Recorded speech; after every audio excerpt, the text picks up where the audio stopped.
Hi, in this video we're going to make an unbreakable pen.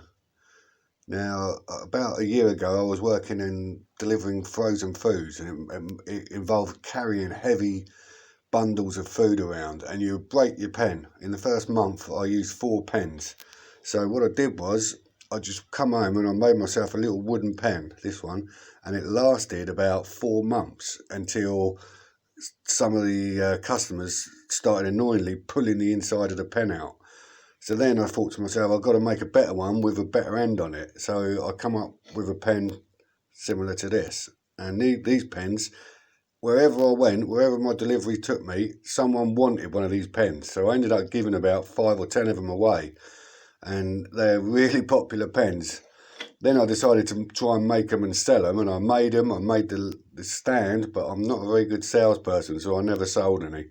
But today we're going to try and make one using this pre-1900s antique Colchester lathe.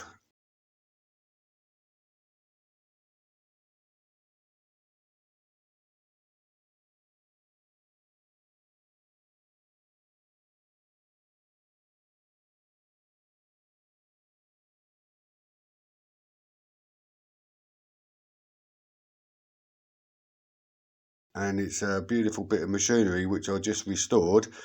The restoration experience comes from watching quite a few restoration videos on YouTube, but especially watching Thomas Johnson's from Thomas Johnson Antique Furniture. It's excellent restorations bloke. So what I'm going to do is make this pen and send it to him. Now, a couple of things I learned from watching Thomas Johnson Antiques Furniture movies is, firstly, how to get rid of all my varnishes and trade it in for shellac, which is a lovely, beautiful type of finishing. Using these shellacs which come from some bug somewhere. It's French polishing basically, and denatured alcohol, and from that we can get rid of all the old varnishes. Also, I'm going to get rid of all my old glue types and use the Type Bond or the carpenter's glue. Now, for this job, the first thing we're going to need is 2 drill bits, which one of them is going to be 3.5mm, which has got to be exact because that's the one that creates the hole for the nib to pop into. So that one's got to be exact, so you've got a nice tight fit. The second drill bit, I'm using a 7.8mm, but you just want something around there, and that's what you drill through the other end of the pen with. You go through that end with that one, and then you plug it later on. But that needs to be somewhere around 7.8mm. And then you need your blanks for your pen, which are basically 145mm long, 20 by 20 squares. Now, I've loaded the 3.5mm drill bit into the pillar drill, and as you can see, I've put it as far out as I can. You want as much of this length as possible. So what you need now is a block with a hole drilled through the centre of it and a crisscross lines on it to let you know where that hole is. Then you get a drill bit, poke it through that hole, put it on your marker on the base, and then perfectly position that above it and clamp it in place so you can maintain a nice central hole for drilling. Now this is raised up. Again, you place the bottom of your workpiece on that central hole, and then you can drill away to the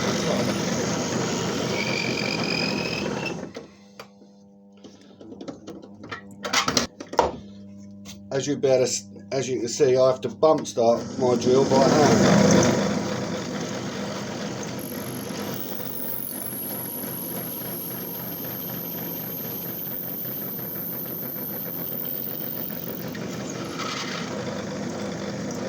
That part, push it up on the drill bit to get the top bit done.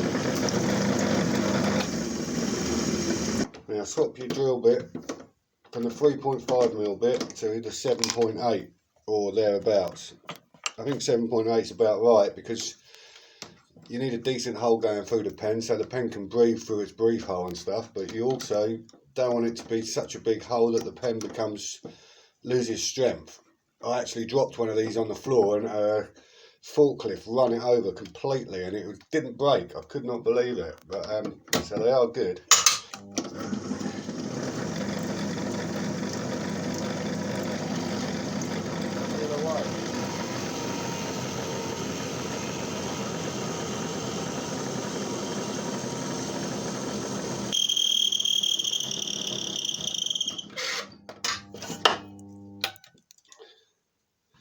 Not quite sure why the flutes are getting clogged, but it actually does enough to stop the drilling.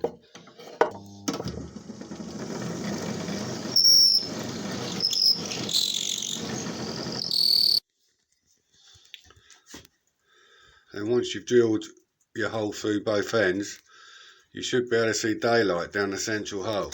I don't know if, there you go, you can see it on the videos. Now, using this lovely little old record vise that I bought at Ford Market and restored, I'm going to clamp the pen blank in there, and again using also a record plane that I've restored, I'm just going to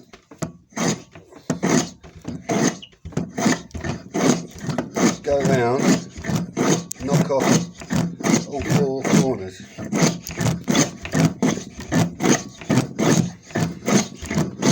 As you can see, my window's a little bit getting in the way here because my bamboo plant's growing bizarre. It's growing out of control. It's massive. It's like a jolly green giant or something.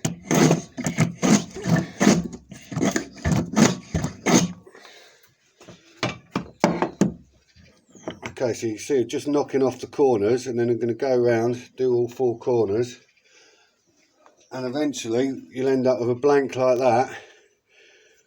And the last thing you've got to do is chop a little slot in the hole that's got the 7.8mm end in, so that your drive pin can fit in there when it goes onto the wood lathe.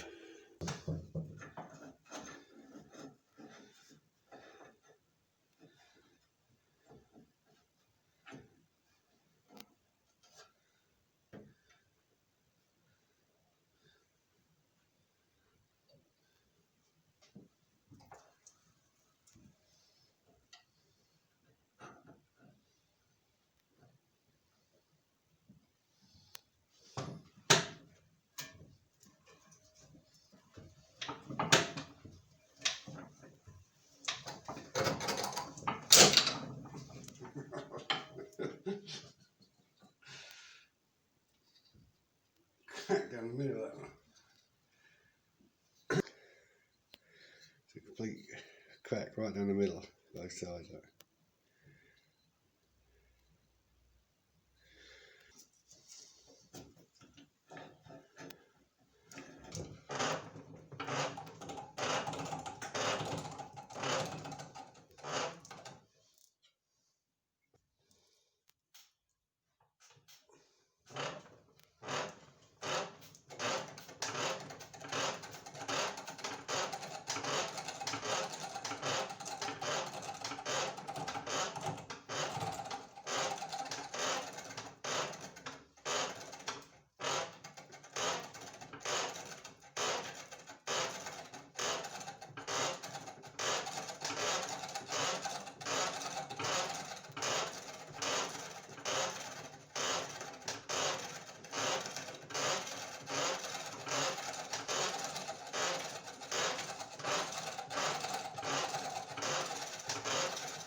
As you can see, I've been having a bit of trouble with the drive pin spinning in the chuck, so I'm going to try and tighten it up using a chuck key and a wrench on one of the jaws. I've never done this before, but just going to give it a little pinch there, see if that helps.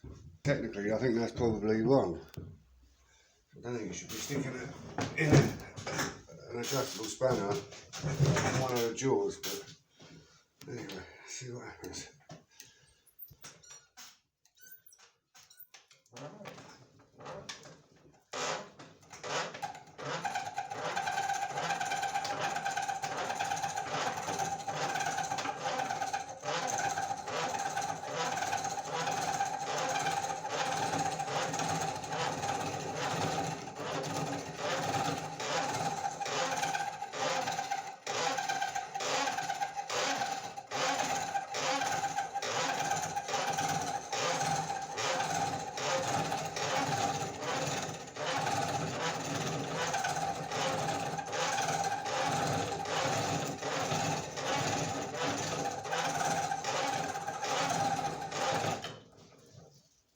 That definitely done the trick. It's not slipping anymore, but I don't like putting an adjustable spanner on that jaw, so I'll have to think about that for next time.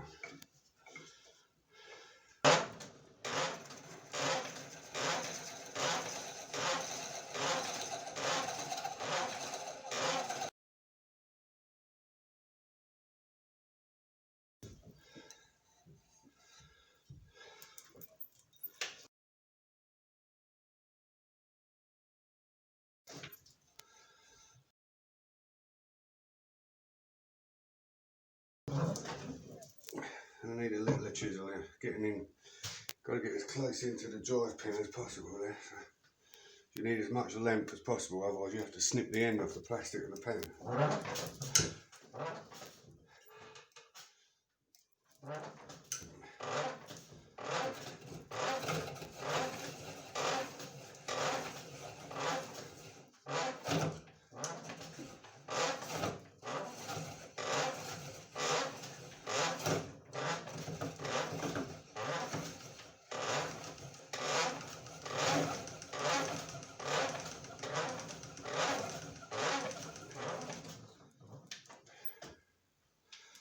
As close as you're going to get there.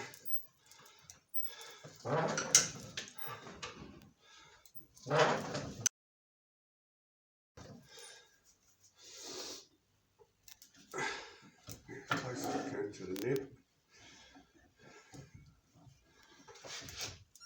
This will be a nice chunky one.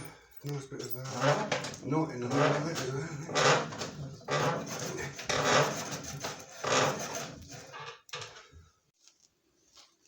So I've got all the ridges out using some P40, got it down to a nice smooth finish.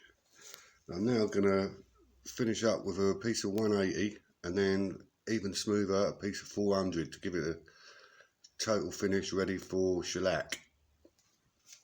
So 180.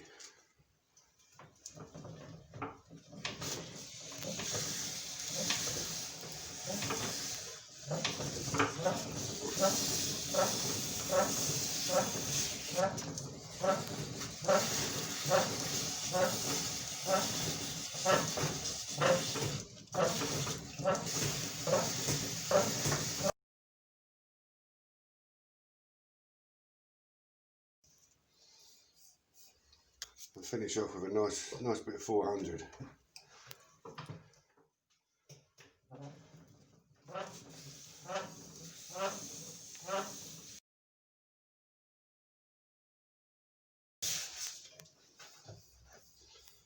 That is smooth.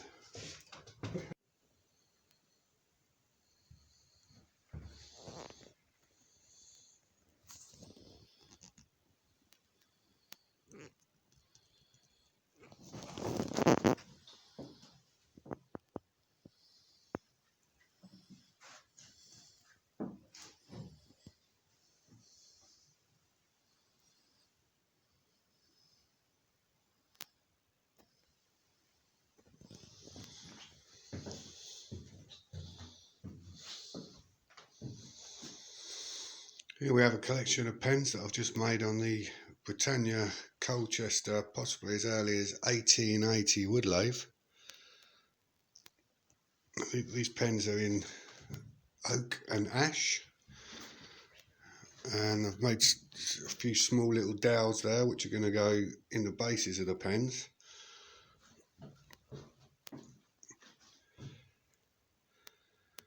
And there's a little drill hole got to be drilled in the side of them, a breathe hole, so that you don't form a vacuum in the bottom of the pen as the ink runs down. And then I'm going to French polish them and they'll be done. But this lovely, possibly as early as 1880 Britannia company made in Colchester wood lathe has done a wonderful job. Unfortunately, the pedal, when I got the lathe, was broken, and I got it welded, and then I tried to use it on the lathe and it broke again. So I've made this wooden pedal which is absolutely perfect, does a perfect job, and is running the flywheel excellently.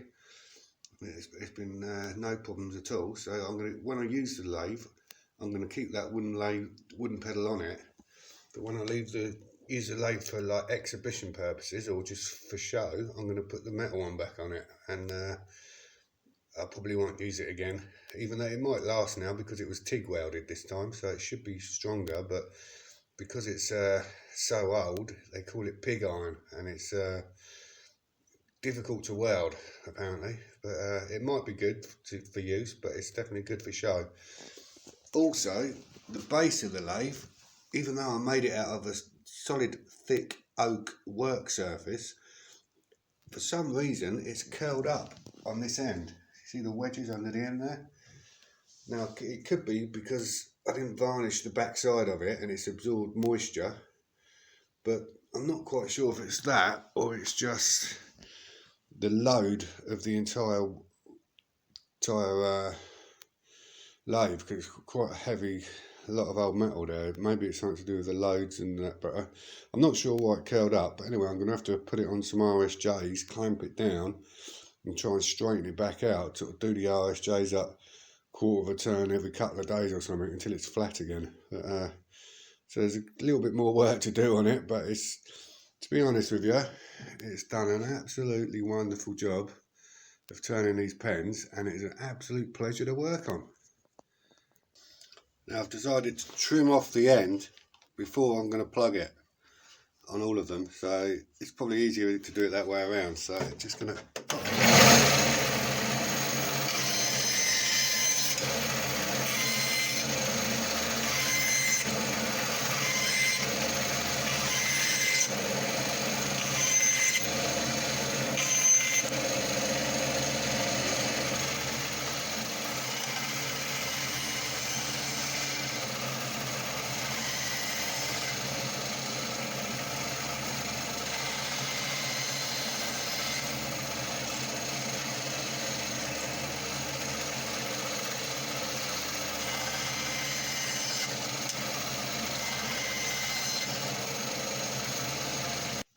now, using the carpenter's yellow glue, I'm going to glue these caps into the end of the pen.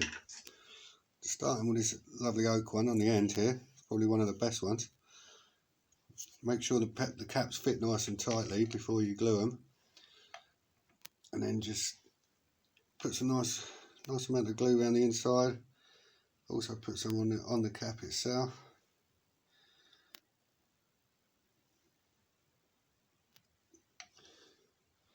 Then just push them nicely into the end, and then push them against something hard. That's ready for sanding off on a sanding disc now to make a nice smooth end. They're all new, freshly glued up, and they're drying. I've put a smallest drill bit I've got in the pillar drill, so about a 1mm I think, and I'm now going to drill a hole halfway down the pens, like there is in these. The innards of these pens comes from a common high street pen. These innards are going to slide in there, but they need this little hole drilled in there, because otherwise, as the ink goes down, a low pressure or a vacuum will form at the rear end of the pen if it can't breathe. So you've got to put a tiny little hole about halfway down all the pens.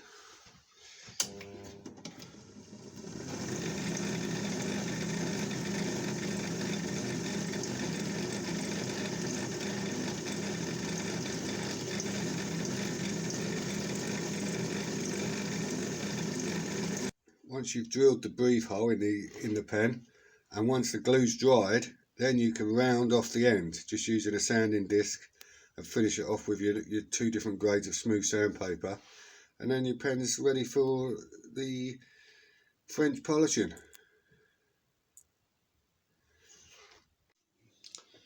Now I'm going to mix up my first ever shellac varnish, and I bought some golden shellac flakes,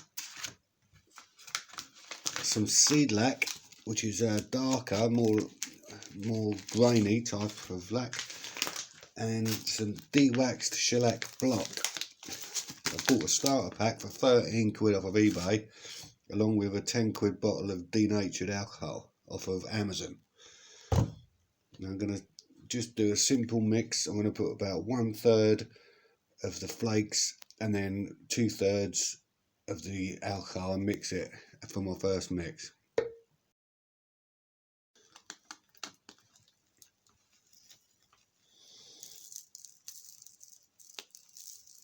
thought I was going to miss a bit, but hopefully I can pick them back up.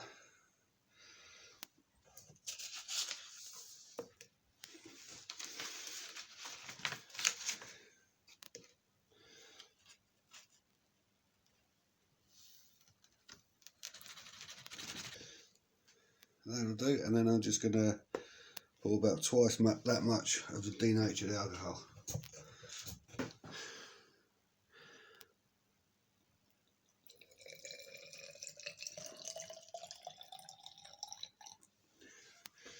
Not very technical, I know. They keep going on about these £1 cuts and £2 cuts. I saw this other bloke do it. I think his name's John Peters, and he just did what I just did: 1/3, 2/3. Give it a shake.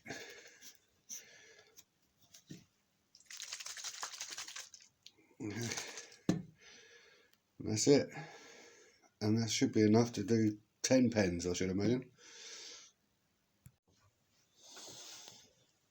Well, there's the French polish I mixed up the other day for the first time. I've just made one of these dabbers, which I saw some bloke on the internet do, John Peters, I think his name was.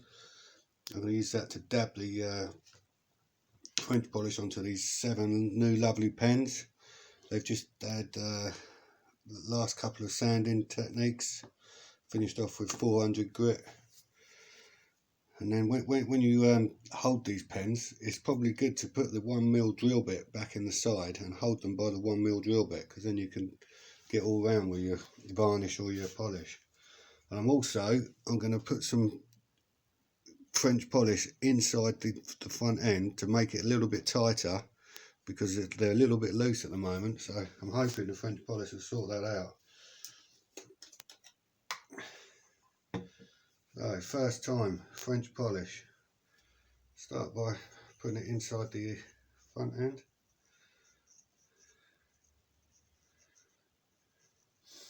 Smells nice.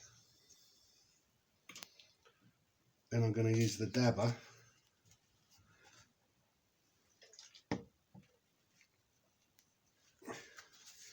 and just dab it on.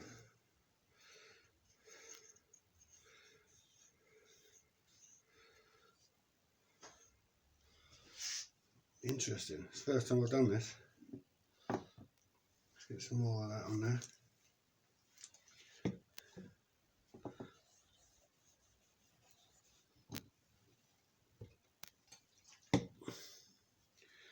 Put it all down there.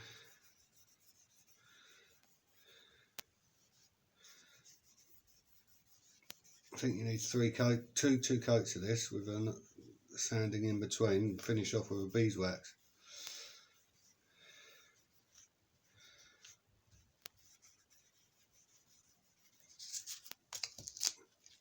I'm going to put the drill bit back in so that I can get around where I put my finger points all over the nib.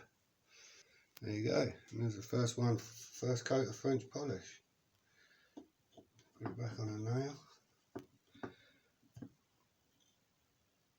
Pull the drill out and move on to the next one. There you have all 7 pens after the first coat of French polish, and it's absolutely beautiful. It's like instant varnish or something. It's really good. I'm impressed.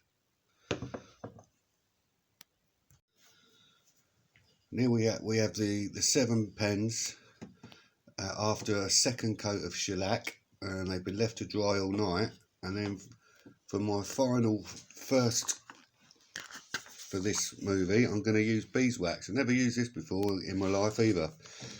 And I'm going to use the John Peters method again, and I'm going to apply it with some fine wire wool on top of the 2 coats of shellac.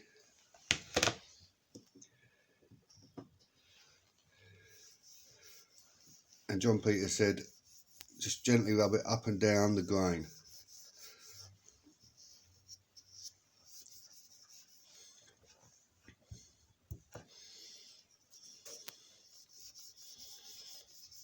Doing it on one of these ash ones first.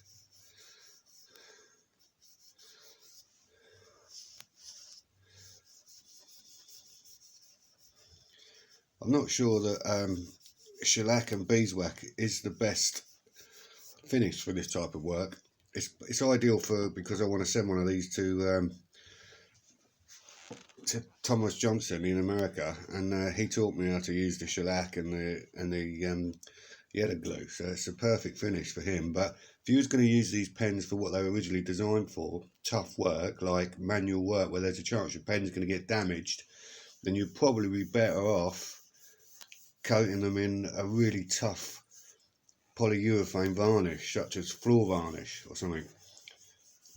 But for this job this is fine, because we're just really checking out the antique lathe and experimenting with a couple of new types of finishes. And to be honest, look at this oak one, it's shining beautifully, really nice finish, good stuff. So there you have it, 7 lovely pens, all glued up with carpenter's glue and with 2 coats of shellac for the finish, topped up with beeswax. And there's one other strange thing that happened whilst I was making these pens. After restoring this lathe, the first thing I did was complete that project over there in the corner, the egg selling box.